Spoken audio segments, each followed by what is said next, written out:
우리 지휘자님 찬양을 들을 기회가 별로 없는데 또 이런 기회에 듣게 되네요.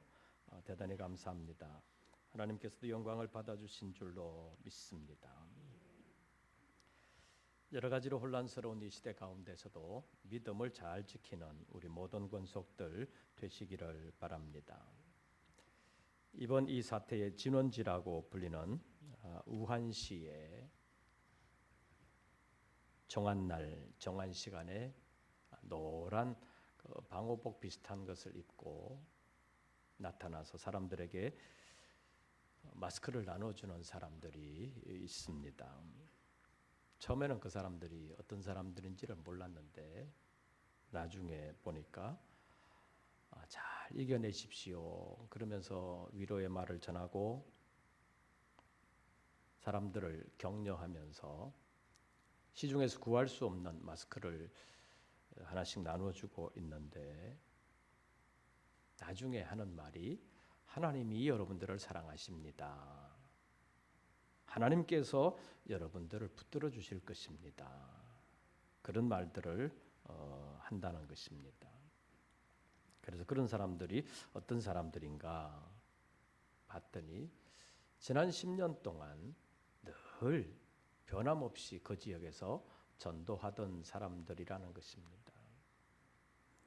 그런데 우한 그 코로나19 사태가 나면서 정말로 많은 사람들이 죽고 시가지가 한산해지면서 여러 가지 부작용들이 나고 서로 두려워하면서 안 나다니는 그 상황 가운데서도 변함없이 나와서 사람들에게 마스크를 나눠주면서 그런 일을 하더라는 것입니다. 그래서 그분들이 하는 말이 우리는 지난 10년 동안 늘 이런 일을 해왔는데 그동안 주목받지 못하다가 이제 이런 사태가 나면서 주목받게 됐다. 뭐 그런 얘기도 하고 이런 사태가 났을 때 우리가 두려워하여 숨어 있는 것이 아니라 이런 상황 속에서도 하나님의 나라를 생각하면서 지금까지 해오던 그 전도하는 일들을 계속한다. 내가 혹시 어떻게 되더라도 나는 이것을 사명으로 알고 이 일을 계속하겠다 하는 사람들이 우한 시내에 많이 나왔다는 것입니다. 그래서 평소에도 여러 가지 어려움이 있지만 그럼에도 불구하고 복음 전하는 일을 계속했는데 이번 사태를 겪으면서 정말로 자기 목숨 내어놓고 복음 전하는 사람들도 있구나. 그리고 주변에 어려움 당하는 사람들을 위해서 마스크를 나눠주면서 그리스도의 사랑을 실천하는 사람들이 있구나 하는 것을 생각하게 되면서 중국 전역에서 또 믿는 사람들이 그들이 마스크를 전달할 수 있도록 마스크를 구입을 해가지고 그쪽으로 보내주는 또 그리스도인들이 있다는 것을 보도를 통해서 본 일이 있습니다. 여러 가지로 힘든 상황이지만 그러나 너무 두려워하지 아니하고 이 사태를 잘 이겨나가는 우리 모든 그리스도인들 되시기를 바랍니다. 말씀을 상고하기 전에 한 번 더 기도하겠습니다. 이 땅에 많은 사람들이 두려워하고 이 사회가 혼란 속에 있습니다. 하나님, 이 나라를 불쌍히 여겨 주시옵소서. 이 백성을 용서하시고 고쳐 주시옵소서. 이 땅에 다시 하나님을 두려워할 줄 알며 하나님에게 무릎 꿇고 하나님의 뜻을 생각하며 하나님 앞에 새로워지는 한국교회 그리고 이 나라 이 백성 되게 하여 주시옵소서. 그동안 열심 내지 못했던 저희들 또 하나님의 말씀대로 살아드리지 못했던 저희들을 용서하시고 새롭게 하여 주시옵소서. 하나님께로 돌아오면 하나님께서 받아주실 뿐만 아니라 고쳐주신다고 약속하셨사오니 이 나라의 백성이 하나님께로 돌아서게 하여 주시옵소서. 오늘도 주의 날인 줄 알고 여러 가지 어려움 속에서도 낙심하지 아니하고 주님의 전에서 예배하는 우리 모든 권속들 하나님께서 일일이 기억하시고 능력의 장중에 붙들어 주시오며 성령의 불담으로 지켜 주시옵소서. 말씀 앞에 머리를 숙입니다. 주님 임재하시고 역사하여 주시옵소서. 예수님의 이름으로 기도하옵나이다. 아멘. 지난 주간에는 코로나19 확진자가 정말 놀랄 정도로 급증을 했는데 대구 경북 지역에서 거의 집중적으로 발생을 했습니다. 그런데 대구 경북 지역의 그 확진자들이 대부분 신천지 대구교회 신자들이라는 것이 밝혀졌습니다. 그래서 대구 지역 신천지 교회가 폐쇄되고 지난주 며칠 사이에 그 신천지 대구교회 신자들을 중심으로 상당히 많은 숫자의 확진자들이 나왔는데 아직 확진자로 나타나지 않은 사람들 가운데 비슷한 증상을 보이는 사람들이 훨씬 많다는 보도가 나왔습니다. 그래서 어제 하루만 해도 확진자의 수가 229명이 추가되어서 누적 확진자가 400명이 훨씬 넘어섰습니다. 일본의 크루즈 선박에 타고 있었던 그 사람들을 제외한다면 우리나라가 중국 다음으로 감염자가 많은 나라가 되었습니다. 그래서 어제 추가된 229명 가운데 200명이 대구 경북 지역에서 나왔는데 그래서 대구 경북 지역의 확진자가 353명이 되었다고 합니다. 어제 기준으로. 그중에 신천지 대구교회와 관련된 사람이 231명, 청도 대남병원과 연관된 사람이 111명이라고 보도가 되었습니다. 그래서 질병관리본부에서 신천지 대구교회 신자들 대부분을 전화로 파악을 하면서 찾아보니까 1200명 정도가 그 비슷한 증상을 나타내고 있다고 어제 MBC에서 보도를 했는데 그들이 정확한 검사를 거치게 되면 훨씬 더 많은 확진자가 나올 것이라는 보도가 있었습니다. 지난주까지만 해도 세계에서 대한민국의 방역 체계를 배워야 된다 그랬는데 일주일 만에 이런 말이 완전히 무색해지고 말았습니다. 그래서 이제 신천지와 연관된 사람들을 중심으로 해서 전국에서 확진자들이 나오고 있는 실정입니다. 그래서 신천지 교회들이 폐쇄가 되면서 그 교인들이 이제 주일에 일반 교회로 나오지 않나 그런 것 때문에 일반 교회로 가라고 했다는 말도 전해지기도 하고 또 일반 교회로 온다는 말도 있고 그래서 일반 교회들이 긴장하고 있는 것도 사실입니다. 만약에 신천지 교회가 코로나19 감염으로 폐쇄되었는데도 불구하고 신천지 교인들이 일반 교회로 잠입해 들어온다면 그들은 신앙 양심이 없는 것은 말할 것도 없고 한 사람의 사회인으로서의 건전한 양식도 없는 사람들이라고 볼 수 있습니다. 이미 추수꾼 역할을 하면서 성경을 아주 이상하게 변질시켜서 모략이라는 이름으로 거짓말을 일삼는 이상한 집단이 되어버렸는데 어쨌든 지난 주간 코로나19 사태는 신천지 교인들을 중심으로 완전히 급증한 한 주간이 되었습니다. 그래서 사람들이 굉장히 두려워하고 대구 지역 같은 데서는 거리에 다니는 사람도 별로 없고 뭐 지하철에도 한산하고 완전히 텅 빈 도시처럼 그렇게 되었다는 것을 우리가 보도를 통해서 볼 수 있습니다.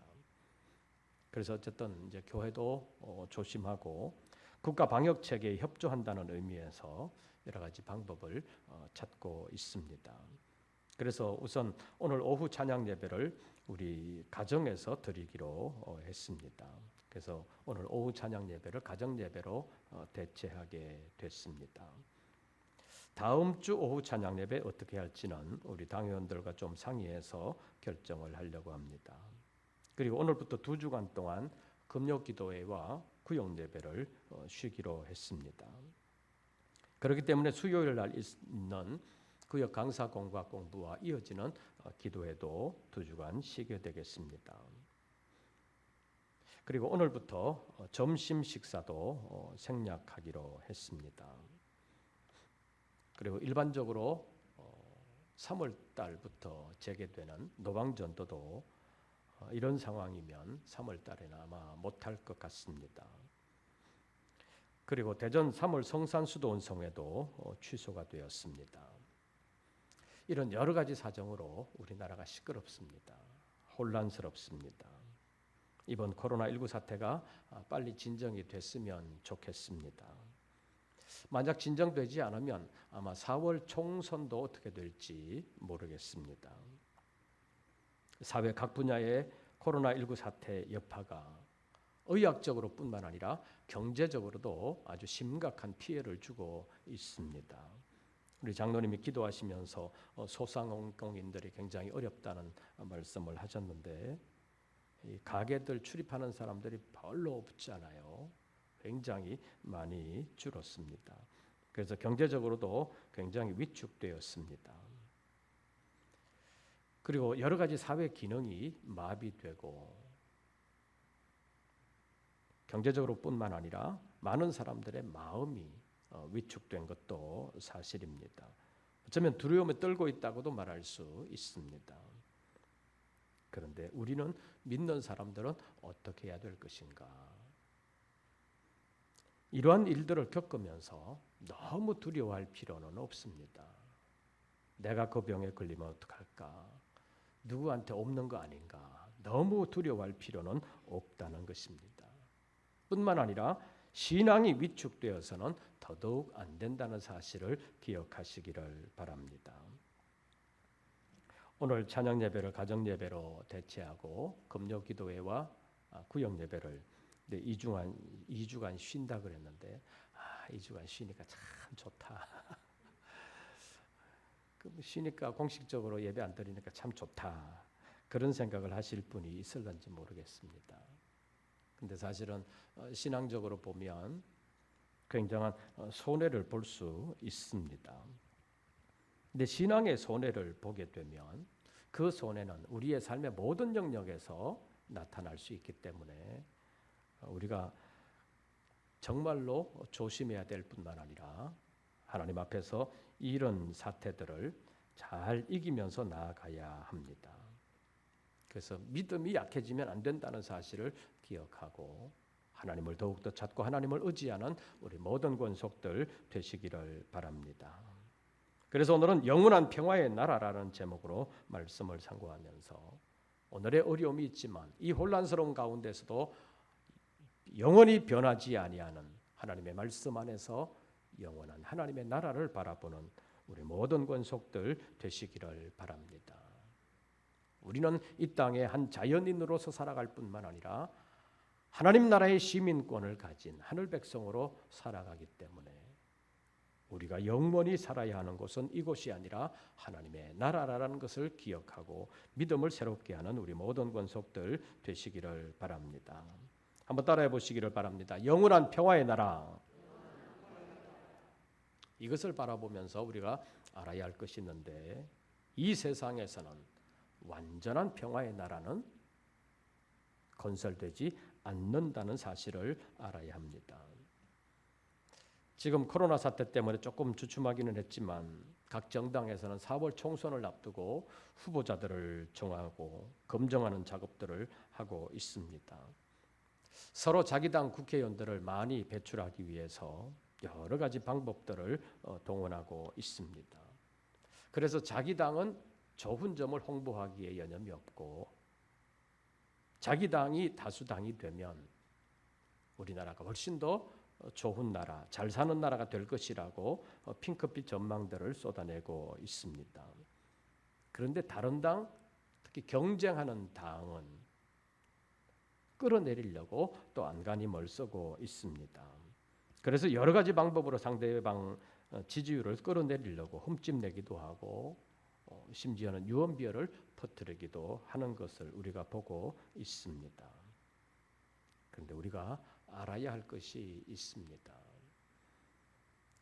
4월 총선이 일정대로 진행이 된다면 여러분들은 지지하는 정당과 지지하는 사람들을 찍겠지만 누구가 되든지 간에 이 나라가 획기적으로 달라지지는 않는다는 사실을 아시기를 바랍니다.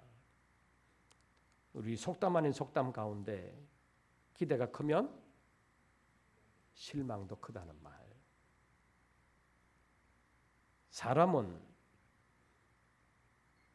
너무 신뢰하는 대상이 아니라는 것입니다.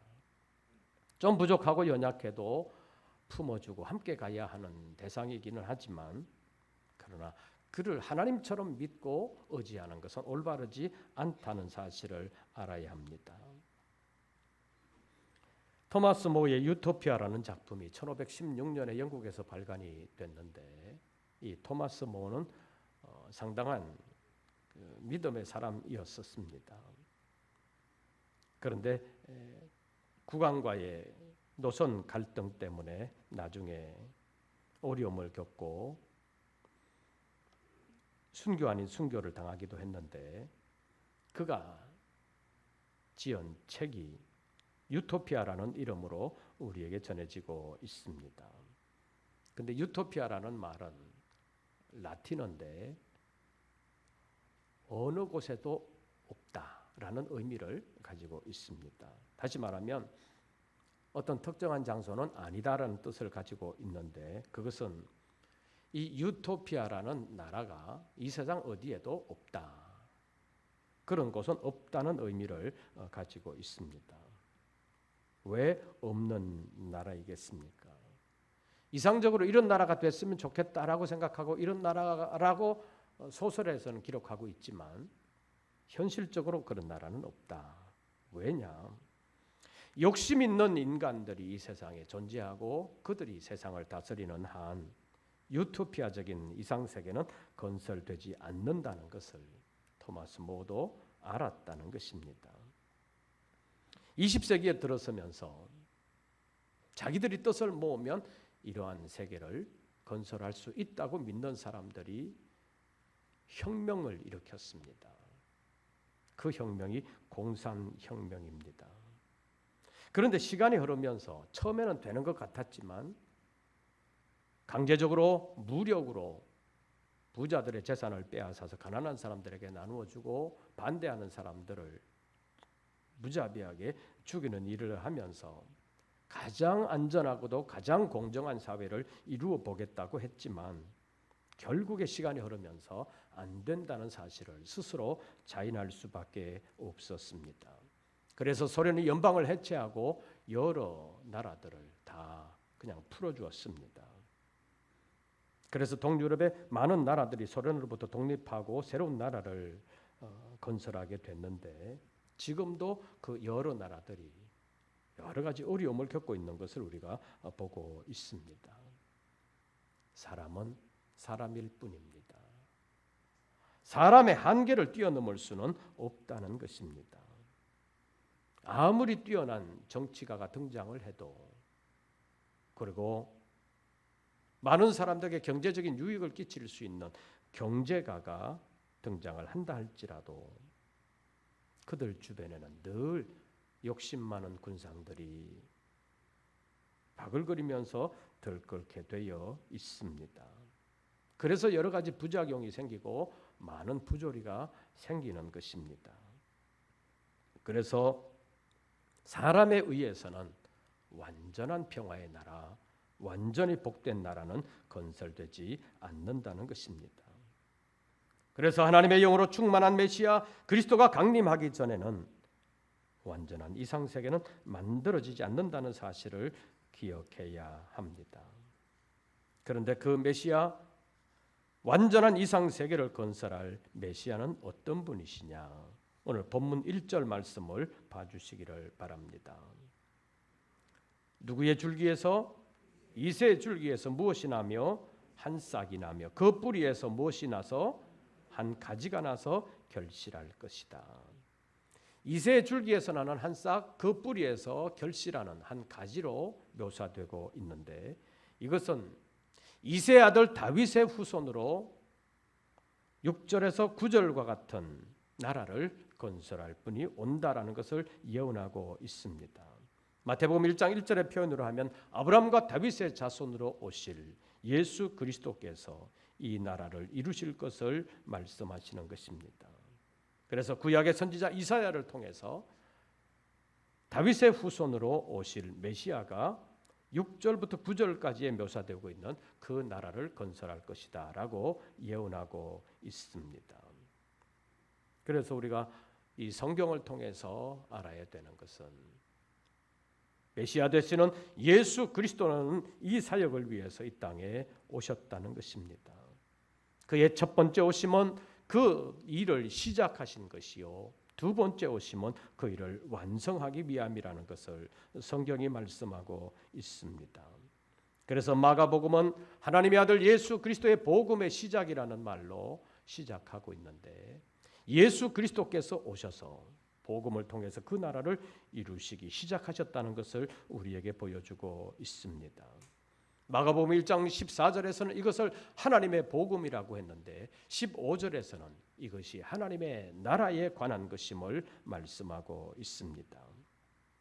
그래서 우리는 사람에 의해서는 세상 어디에서도 이룰 수 없는 이 유토피아적인 나라가 하나님의 아들 예수 그리스도에게 의해서만 이루어질 수 있다는 사실을 알아야 합니다. 그래서 우리 주 예수 그리스도의 초림으로 말미암아 시작된 그 나라가 우리 주 예수 그리스도의 재림으로 완성된다는 사실을 성경이 우리에게 가르쳐주고 있습니다. 예수 그리스도는 그냥 훌륭한 위인이 아닙니다. 뛰어난 정치가도 아니요, 많은 사람들의 경제 문제를 해결해주는 경제가도 더더욱 아닙니다. 그가 어떤 분인지 오늘 본문 1절에서 5절까지의 말씀에서 살펴보겠습니다. 1절에서 5절까지 다시 한 번 더 교독합니다. 1절 여러분들이 먼저 읽으십시오.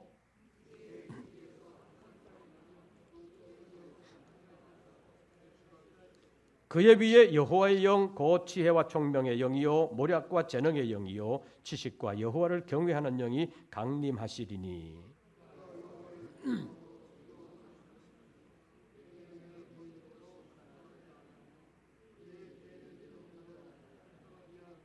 공의로 가난한 자를 심판하며 정직으로 세상에 겸손한 자를 판단할 것이며 그의 입의 막대기로 세상을 치며 그의 입술의 기운으로 악인을 죽일 것이며.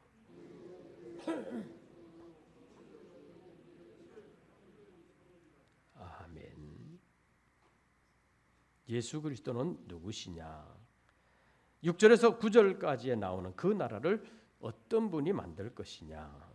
1절에서는 이새의 줄기 다윗의 후손으로 오시는 분이 만들 것이다 라는 것을 말씀하고 있습니다. 그런데 2절에 보면 그의 위에는 여호와의 영이 충만하게 임하시게 될 것임을 말씀하고 있습니다. 여호와의 영이 어떤 영이냐? 2절 다시 보시죠. 여호와의 영 곧 무슨 영이요? 지혜와 총명의 영이요, 또 모략과 재능의 영이요, 또 지식과 여호와를 경외하는 영이 강림하시리니. 6절에서 9절의 나라를 건설하실 메시아에게는 여호와의 영 곧 지혜와 총명의 영이요 모략과 재능의 영이요 지식과 여호와를 경외하는 영이 강림하셔서 여호와의 영으로 하나님의 뜻을 분별하고 여호와의 영으로 하나님의 일을 감당하게 하실 것을 말씀하셨습니다. 여기에 모략이라는 말이 나오는데, 이 모략이라는 말은 히브리어로 예차라는 말인데 좀 안 좋은 의미에서 모사꾼, 모략꾼 이런 말들을 쓰잖아요. 그런데 그런 의미에서 쓰이는 모략이 아닙니다. 여기에서 예차라고 하는 이 히브리어 단어 모략이라는 것은 어떤 일을 하기 위해서 세우는 전략이라고 번역할 수 있습니다. 그런데 하나님의 전략에서는 거짓말이라는 것이 없잖아요. 그런데 신천지 사람들 가운데는 이 모략이라는 단어를 쓰면서 예수님도 모략의 영으로 일하셨다. 그러면서 일반 교회에 있는 그들이 말하는 알곡을 추수하여 그들의 집단으로 빼내가기 위해서는 거짓말을 해도 괜찮다. 모략이기 때문이다. 그렇게 말하고 있는데 그것은 순전한 거짓말이라고 말할 수 있습니다. 하나님의 전략에서 거짓말은 없습니다. 근데 마귀의 전략에서는 항상 있는 것이 거짓말이잖아요. 다른 종교에서도 자기 종교를 위해서 거짓말하는 것은 죄가 되지 않는다. 그렇게 나가는 것을 우리가 보고 있습니다. 요한복음 8장 44절에 있는 말씀을 보면 예수님께서 마귀의 정체를 드러내셨는데 그는 처음부터 거짓말한 자요. 진리가 그 속에 없으므로 거짓을 말할 때마다 제 것으로 말하고 거짓을 말해도 전혀 이상하지 아니한 자연스럽게 거짓말을 할 수 있는 거짓의 원조, 거짓의 아비가 마귀라는 것을 예수님께서 말씀하셨습니다. 때문에 메시아로서 하나님의 나라를 건설하기 위하여 오시는 그가 모략과 재능의 영이 충만하다고 할 때 거짓말하는 영으로 충만한 것이 아니라 하나님의 일을 이루기 위한 전략으로서 충만하다는 것을 말씀하시는 것입니다. 하나님의 영은 거짓말하지 않습니다. 그 하나님의 영을 신약적으로 표현하면 성령이라고 말할 수 있는데 6절에서 9절까지의 나라를 건설하실 메시아는 하나님의 영, 성령으로 충만하신 분입니다. 그리고 그 메시아는 사람으로 거치는 분이 아닙니다. 이사야서 9장 6절 말씀을 보면 그는 전능하신 하나님이요 영존하시는 아버지요 평강의 왕이라고 말씀을 했습니다. 이런 하나님이신 메시아가 사람의 몸을 입고 이 땅에 오셔서 그 나라를 건설하신다는 것을 성경이 말씀하고 있습니다.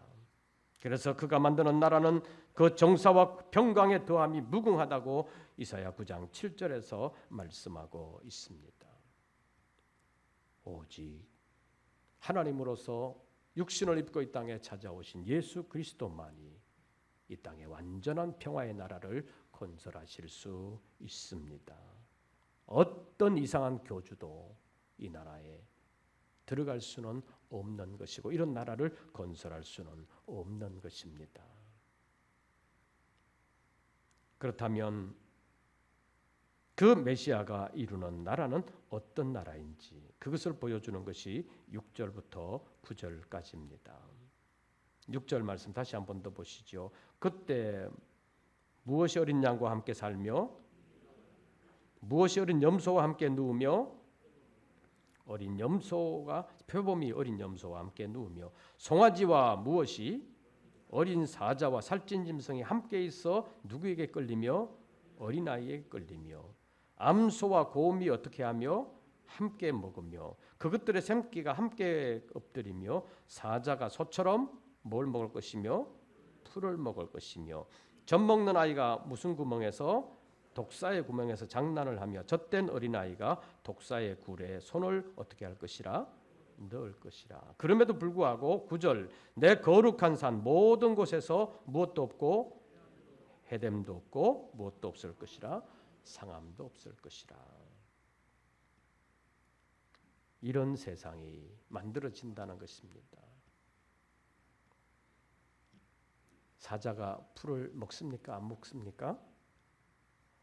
먹어요? 안 먹어요? 여러분들 개 풀 뜯어 먹는 소리라는 말 들어보셨어요? 개가 풀을 뜯어 먹어요? 안 뜯어 먹어요? 개가 가끔 풀을 뜯어 먹을 때가 있어요. 근데 그 동물 학자나 의사들에 의하면 개가 평소에는 풀을 안 뜯어 먹는데 뭐 어떻게 토해야 될 때라든지 아니면 뭐가 부족할 때라든지 그럴 때는 개도 풀을 뜯어 먹는다는 거예요.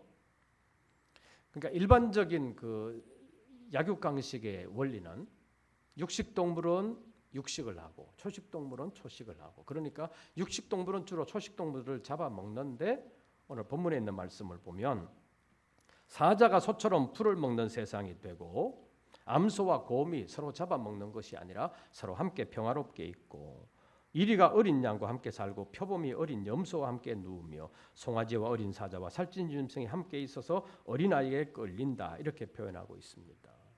어린아이가 독사의 굴에 손을 넣어도 상함도 없고 해됨도 없는 세상이 이루어진다. 그러니까 지금과 같은 질서가 아니라 완전히 새로워지는 질서가 된다는 것을 말씀하는 것입니다. 이것이 어떻게 가능하냐? 메시아 되시는 하나님의 영으로 충만한 그리고 하나님의 일을 이루시는 그 메시아가 오셔야 완전한 평화의 나라가 이루어진다는 것입니다. 그런데 그 나라는 하나님이 하나님의 방법대로 이루실 것을 말씀하셨습니다. 이사야서 9장에 있는 말씀을 보면 여호와의 열심히 이를 이루시리라. 불가능한 것 같아도 하나님은 하나님의 방법으로 하나님의 때에 이 일을 다 이루실 것을 말씀하고 있습니다. 지금 코로나19 때문에 많은 사람들이 두려워하고 있고 위축되어 있습니다. 그런데 이런 일들은 늘 말씀드리지만 앞으로도 계속 있을 것입니다. 주님이 오셔야 완전한 나라가 이루어지게 된다는 것이 성경의 가르침입니다. 그런 나라가 되면 어떻게 되느냐? 9절 하반절 보십시오. 제가 상반절 보면 하반절은 여러분들이 읽어주시기를 바랍니다. 내 거룩한 산 모든 곳에서 해됨도 없고 상함도 없을 것이니. 그 다음